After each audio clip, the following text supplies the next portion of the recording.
আকাশ দূর থেকে নীলবর্ণ, কাছে দেখো কোনো রং নাই। সমুদ্রের জল দূর থেকে নীল, কাছে গিয়ে হাতে তুলে দেখো কোনো রং নাই। এই কথা বলিয়া প্রমোদমত্ত হইয়া শ্রীরামকৃষ্ণ গান ধরিলেন। মা কি আমার কালুরে, কালুরূপ দিগম্বরী, হৃদপদ্ম করে আলোরে। শ্রীরামকৃষ্ণ বলিলেন, বন্ধন আর মুক্তি দুয়ের কর্তাই তিনি।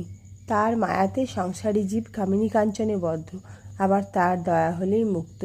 তিনি ভববন্ধনের বন্ধন হারিনি তারিণী। এই বলিয়া গন্ধর্ব বিনিন্দিত কণ্ঠে রামপ্রসাদের গান গাহিতেছেন। শ্যামা মা উড়াচ্ছে ঘুড়ি, আশা বায়ু ভরে উড়ে, বাধা নাহি তাই মায়াদড়ি। কাকগণ্ডি মণ্ডি গাথা, পঞ্জরাদি নানা নারী, ঘুড়ি সগুণে নির্মাণ করা, কারিগরি বাড়াবাড়ি। বিষয়ে মেজেছে মাঞ্জা, কর্কশা হয়েছে দড়ি। ঘুড়ি লক্ষ্যের দুটা একটা কাটে, হেসে দাও মা হাত চাপড়ি। প্রসাদ বলে দক্ষিণা বাতাসে, ঘুড়ি যাবে উড়ি, ভবসংসার সমুদ্রের পাড়ে পড়বে গিয়ে তাড়াতাড়ি।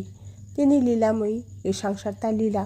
তিনি ইচ্ছাময়ী, আনন্দময়ী, লক্ষ্যের মধ্যে একজনকে মুক্তি দেন। ব্রাহ্মভক্ত বললেন, মহাশয়, তিনি তো মনে করলে সকলকে মুক্ত করতে পারেন, কেন তবে আমাদের সংসারে বদ্ধ করে রেখেছেন? শ্রীরামকৃষ্ণ বললেন, তার ইচ্ছা যে তিনি এইসব নিয়ে খেলা করেন। বুড়িকে আগে থাকতে ছুঁলে দৌড়াদৌড়ি করতে হয় না। সকলেই যদি ছুঁয়ে ফেলে, খেলা কেমন করে হয়?